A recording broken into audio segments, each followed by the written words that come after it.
নমস্কার বন্ধুরা, সুব্রত টেক চ্যানেলে সকলকে স্বাগত জানাই।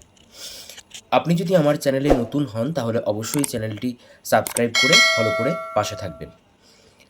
আজ আবার অন্নপূর্ণা ভাণ্ডার নিয়ে একটি ইনফরমেটিভ ভিডিও বানাতে চলেছি। অতএব ভিডিওটি মন দিয়ে শুনবেন এবং শেষ পর্যন্ত দেখবেন।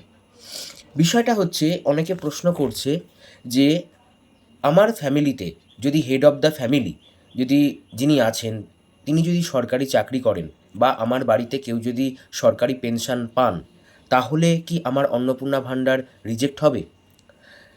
বিষয়টি হচ্ছে না। এখানে সবসময় যে ফর্মে অ্যাপ্লাই করছে সেই মহিলা, তিনি করেন কিনা, তিনি কোনো সরকারি টাকা সরকারি স্যালারি পান কিনা, গভর্নমেন্ট স্যালারি পান কিনা বা গভর্নমেন্ট পেনশন পান কিনা, সেইটার দিকে নজর দেওয়া হচ্ছে। এখানে কিন্তু আপনার হেড অফ দ্য ফ্যামিলি তিনি যদি সরকারি চাকরি করেন বা তিনি যদি পেনশন পান, পেনশন হোল্ডার হন, তাহলে সেক্ষেত্রে কিন্তু আপনার অ্যাপ্লিকেশন রিজেক্ট হওয়ার কথা নয়। এক্ষেত্রে বহুবার দেখা গেছে যে যারা সরকারি চাকরি করেন এরকম বাড়িতে কিন্তু অন্নপূর্ণা ভাণ্ডার পেয়েছেন। কিন্তু সেই ব্যক্তি, সেই মহিলা যিনি অ্যাপ্লাই করেছেন তিনি কিন্তু সরকারি চাকরি করেন না, তিনি কিন্তু হাউসওয়াইফ, এরকম।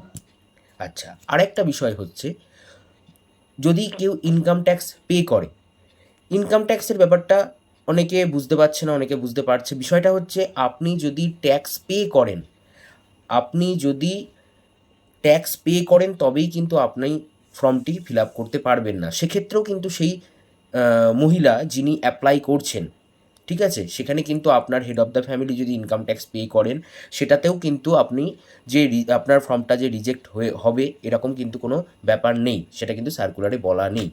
আপনি ব্যক্তিগতভাবে ইনকাম ট্যাক্স পে করেন কিনা সেইটা কিন্তু দেখতে হবে।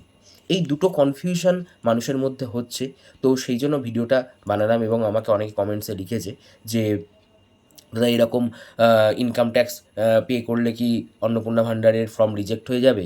বা আমি যদি সরকারি কেউ যদি বাড়ির কেউ যদি সরকারি স্যালারি পান, তাহলে কি অন্নপূর্ণা ভাণ্ডার রিজেক্ট হয়ে যাবে? সেইটা কিন্তু না। অনেকের ক্ষেত্রে ঢুকেছে, অনেকের ক্ষেত্রে ঢোকেনি, অনেকের আন্ডার এনকোয়ারি হয়ে রয়েছে, অনেকের আন্ডার প্রসেস হয়ে রয়েছে।